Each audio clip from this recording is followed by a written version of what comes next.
어제만 하더라도 나오지 않겠다던 윤석열 대통령이 오늘 오전 돌연 출석하겠다고 했습니다. 신문을 3시간 앞두고였습니다. 당당하게 대응하자는 변호인 건의를 받아들였다고 했습니다. 그러면서 윤 대통령이 비상계엄의 정당성 그리고 내란죄가 성립되지 않는다는 이유를 직접 설명해 명예를 회복시켜야 한다는 마음에서 출석하기로 했다고 했습니다.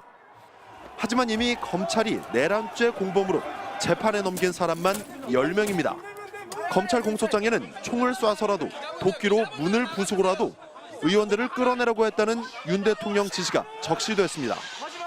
윤 대통령은 자신의 수하들이 구속된 것을 안타깝게 생각한다고도 했습니다. 그동안 내란 사태의 정점으로 자신을 지목한 사령관들의 진술이 오염됐을 거라던 주장과 앞뒤가 맞지 않습니다.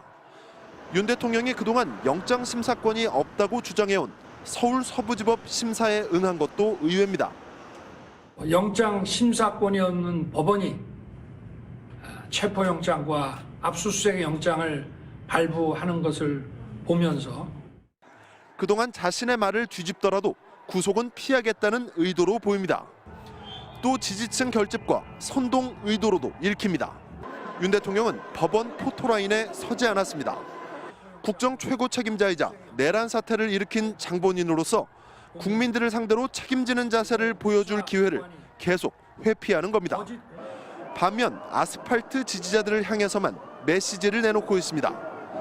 윤 대통령은 영장 청구 직후에는 많은 국민들께서 추운 거리로 나와 나라를 위해 힘을 모아주고 계시다고 들었다고 했고 새해 첫날에는 관저 앞으로 온 지지자들에게 여러분과 함께 끝까지 싸우겠다고 했습니다.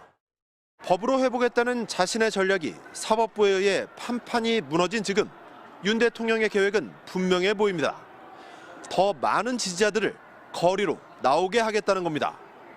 MBC 뉴스 이준입니다. 윤 대통령의 비상계엄 선포는 위헌적이었다는 게 지금 여러 차례 법원의 판단으로 드러났는데 여전히 이제 구속영장이 발부됐음에도 불구하고 이를 인정하지 않는 모양새입니다. 네, 석 변호사는 또 서부지법 충돌에 대한 우려도 표했는데요.